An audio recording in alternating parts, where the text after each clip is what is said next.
Hello everyone, welcome back to my channel. If you are new here, my name is Lex Morningstar and this YouTube channel is about the human condition and the 16 personality types, mainly INFP, and I also dabble in mental health. That is a really big niche, but it's just in the general senses of things. So, INFJ, what is that? INFJ versus INFP. Yeah, I'm crazy for doing this one, I guess, because I think when you haven't really spent a lot of time looking into the individual types, it's very easy, I guess you could say, to confuse the two or to wonder what the differences are between the INFP and the INFJ. So I spent a great deal of time this week really looking into my own relationships with the people who have the INFJ personality type. One of those people is my mother, which later on in this video I'll be interviewing to look into our conflicts.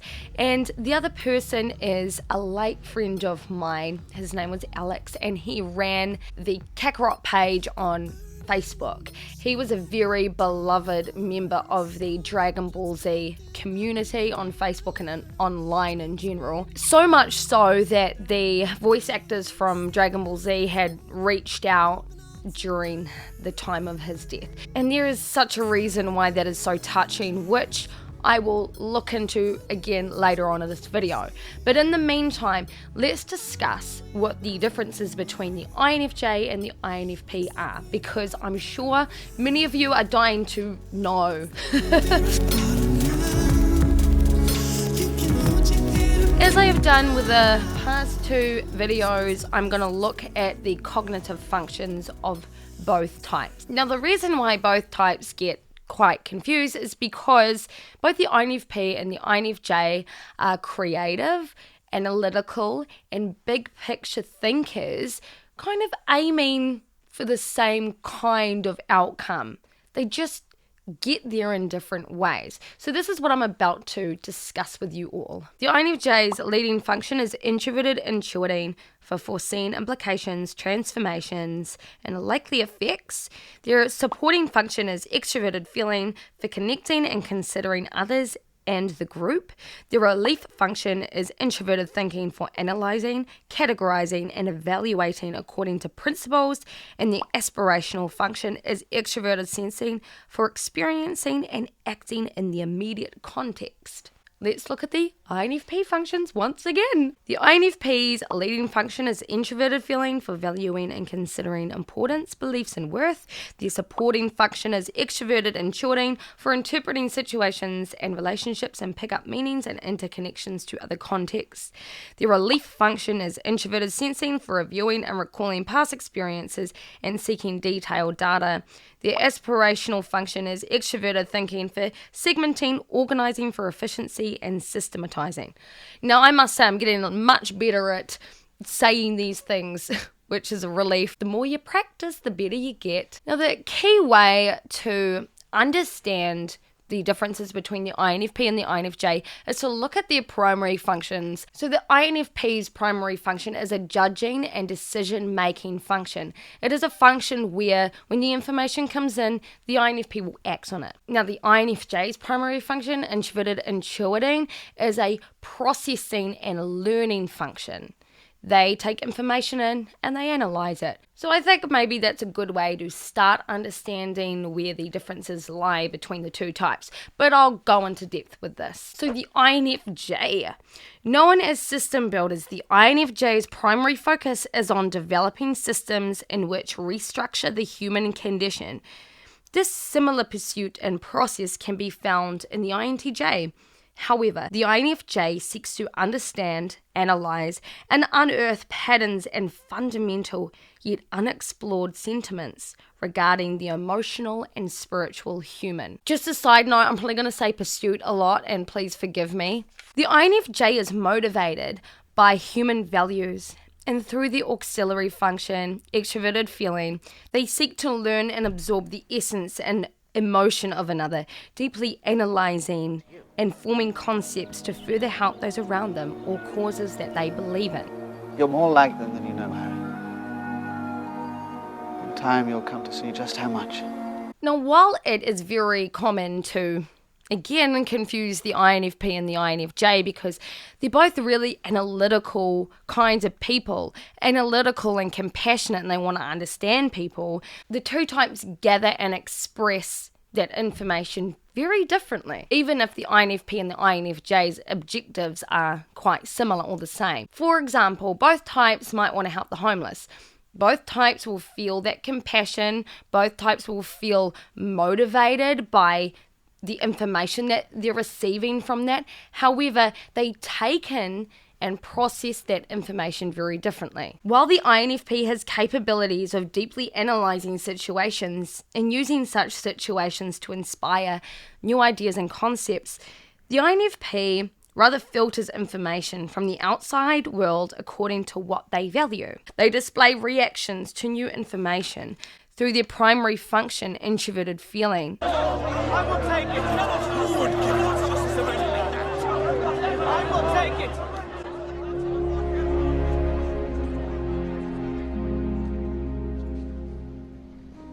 I will take the ring to Mordor. Rather than storing information to decode through introverted intuiting like the INFJ. Such information can inspire the INFP to take action in authentic ways which are directly in line with how they are feeling. This is why you may find the archetype of the INFP moving from project to project, sometimes struggling to complete objectives they set for themselves. New information comes in, the INFP processes it according to what they value.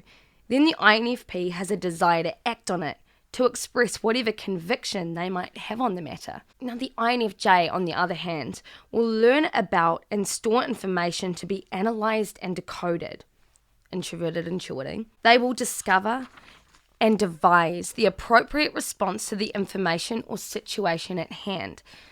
So it's almost as you could say the INFP reacts to information and the INFJ responds to information. And when I say react, I don't mean that in a negative way. I know that when we look at mental health and everything like that, reacting isn't really seen in a positive light, but in terms of this, I don't mean it in a negative way. So some differences to consider here between the INFP and the INFJ is that the INFP is just as easily inspired by information producing measurable results as they are to be distracted by something else that's inspiring, whereas the INFJ is careful to choose their pursuits, but more likely to stick to their plan. The INFP mirrors people's emotions, whereas the INFJ absorbs them. The INFP reacts to information in regards of how it aligns with their values, often feeling deeply inspired to take action and to make a difference.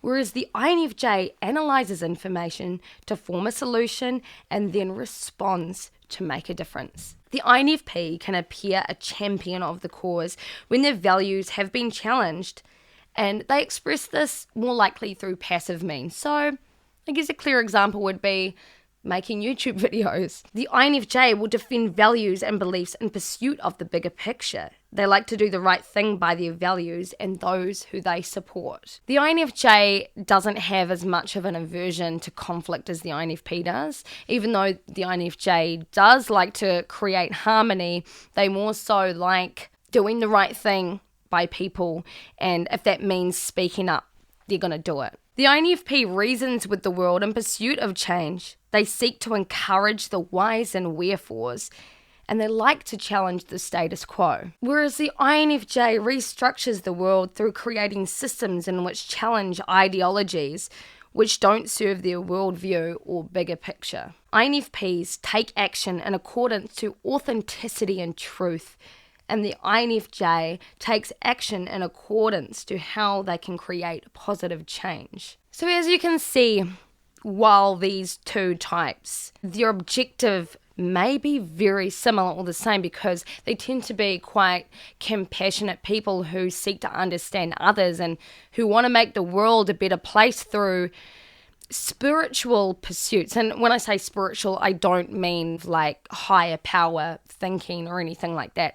But what I mean by spiritual is that they both tend to hold the same kind of belief in essences of people and people in a holistic sense. However, despite all of that, Of course, the INFP and the INFJ can clash, and they will clash because you know what? Everyone's different, and conflicts are part of the human condition, and they help us to understand ourselves better and other people. So it's important to recognize these conflicts. So in a moment, I'm going to have a little wee interview with my mother, who is an INFJ, and we're going to discuss through our lives where we have clashed, points where my mum hasn't got what I'm doing or doesn't agree with it and has expressed herself in a very INFJ way. And the same thing with me, because I've had some problems with my mother. I mean, who hasn't? Family. So bear with me, because I'm about to get a little bit more comfortable and we're about to start the Zoom call with my mum. Say hello everyone to my mum Nikki. How are you today, mum?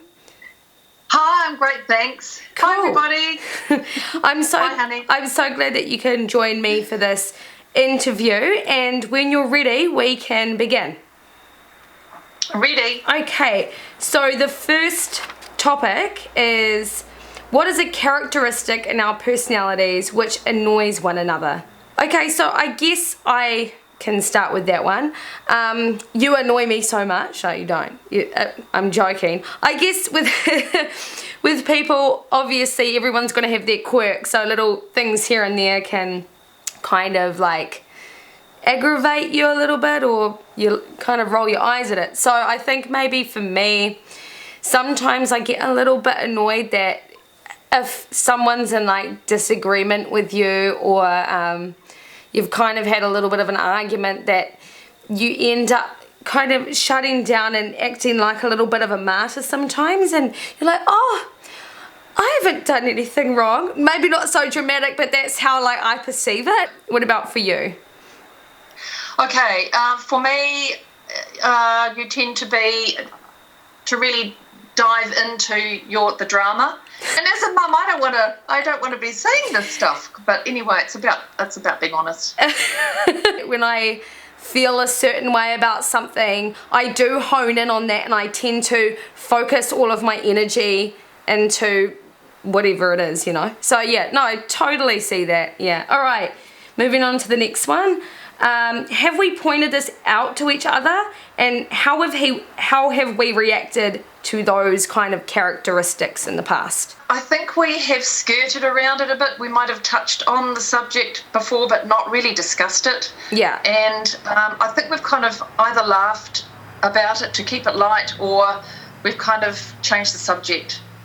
Yeah. You know, because it gets a little bit, I don't know, uncomfortable. Yeah. There's just like, I guess, like no point in delving that far into those things, because I think with us, it's just the way that we are. No one's perfect, and I think you and I both understand that. We both understand we are not perfect people. Yes, sometimes you might act like a martyr. Sometimes I get so intense with how I feel about something, and that's just the way that we are. I think we wind up accepting each other, don't we? Yeah. Really, even though we have our flaws. Yeah. So the next one, when huge conflicts have arisen between us, how would we generally communicate or react in those situations? All right, so I have some memories of some conflict. Depending on how bad they are, it does depend on how I react. I will often just listen. Yeah. And give you some kind advice. Ask you if you want some, or if it's a severe kind of reaction, I will kind of back off if I'm too upset. And talk with you afterwards when you've calmed down. That's definitely something that you do, and whether that information's well received or not, generally in the heat of the moment, I'm just like, oh, here she is giving me advice again. And but then you know what, like when my sister and I both call you, we're there to get your counsel. And it's interesting because the INFJ is known as the counsellor. So that's just an interesting side fact there. So the last talking point is, how do you think conflict should be disputed between the INFP and the INFJ? When the heat's died down, I think that if both parties can sit with each other and each take a turn at saying how they feel and what they think, and each party listening to each other and really taking it on board, as knowing that the other person's really being serious about this. And so you're honouring that person by listening really closely, and then each person having a turn, and then coming to some compromise or agreement, and if not, then agree to disagree. Thank you so much, Mum, for your time here and your wise words. They're always welcome, well, most of the time. I hope you have a really good evening. Thank you, honey. Thanks, Lexi. Love you. Bye. Bye. So there you go, guys. You met my mum. If you followed me for a little while, you would have seen her in one of my other videos. Can't remember what it's called, but I'll probably link it somewhere if I get the chance to. But anyway, before I sign off this video, I just want to talk a little bit about my friend Alex, the INFJ, who ran the Kakarot page on Facebook and who was a beloved member of the Dragon Ball Z community. Man, okay, like when I was planning for this video, it was so hard because I was using a lot of his personality to fuel the information, and every time, like I think it was over 2 days, I started getting really teary-eyed because I was remembering this person and feeling how much he had impacted my life, but others as well, because he was a huge influence, and like I don't mean that as an understatement. He did really have a way with people and bigger picture thinking, and it showed within his content that he would produce. He had this uncanny ability of being able to analyze characters or TV shows and use those characters to talk about the human condition and to help people understand themselves better. There were times when he would ask about my daughter Scarlett, like, how's she going? And I'd say, oh, she's going great. She's just started school. And he would go on to respond to the way that Scarlett is. Like, she's a very intelligent and emotionally intelligent little girl.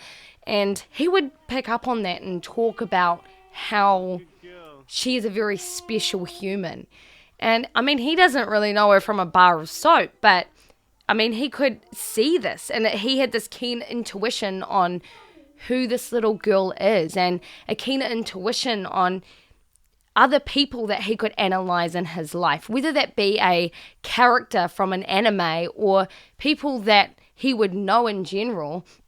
He would just be able to articulate, and I can't, like, as an INFP, I do that as well, but I can't even begin to explain where he gets his information from and how we could analyze situations, life situations, and people in his life. It was absolutely amazing. And obviously the people he had influenced in his time here on Earth as a humanitarian absolutely makes all the sense in the world. I hope you guys can now kind of differentiate between the two types now. I hope I cleared some questions that you have about the differences between the two and where the conflicts lie between the two. Now, I'm so looking forward to these future comparison videos coming up. I have more people that I'm going to be interviewing, so I really hope that you stay tuned into this series and let me know what you think. But for now, I hope you have a really good day, night, evening, morning, wherever you are in the world,